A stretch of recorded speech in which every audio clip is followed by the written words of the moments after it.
একটি গলি যেখানে বিরিয়ানির রাজত্ব চলে, সেখানে মানুষ বার্গারের জন্য লাইন ধরে দাঁড়িয়ে থাকবে, এটা 5 বছর আগে বললে বিশ্বাস হতো?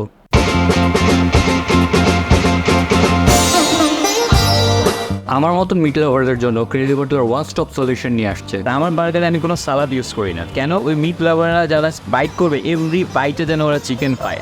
বার্গার আপনি সব জায়গায় পাবেন, কিন্তু ক্রেজি বার্গার তাদের টেস্ট মেনটেন করে সব কম্পিটিশনই শেষ করে দিচ্ছে। আমি যে খাবারের টেস্টটা 2 বছর আগে পেয়েছিলাম, 2 বছর পরে এসেও আমি ওই একই টেস্টটাই পেয়ে। অন্য জায়গায় যেমন দেখা যায় যে টেস্ট চেঞ্জ হয়ে যায় টাইম টু টাইম, কিন্তু এটা চেঞ্জ হয়নি। বার্গার দিয়ে যাত্রা শুরু হয়, আর এখন chicken fry, pizza, waffle, shawarma আর চাউমিন, তারপর আরও কিছু ফুড অ্যাড হয়েছে। বার্গারের টেস্ট তো ক্রেজি, বাটারের ব্যবহার ওয়া ওয়াই ওয়া। ওরা আমাদেরকে টাকা যদি নাও দিই তাহলেও বলবে যে ঠিক আছে আপনি খান, কালকে দিয়ে দিন। How they treat their customers, they are very polite. So you don't get bored with the food. Crazy butter, যেখানে মানুষ আসে কাস্টমার হয়ে কিন্তু ফেরত যায় ভক্ত হয়ে। কিন্তু কিভাবে?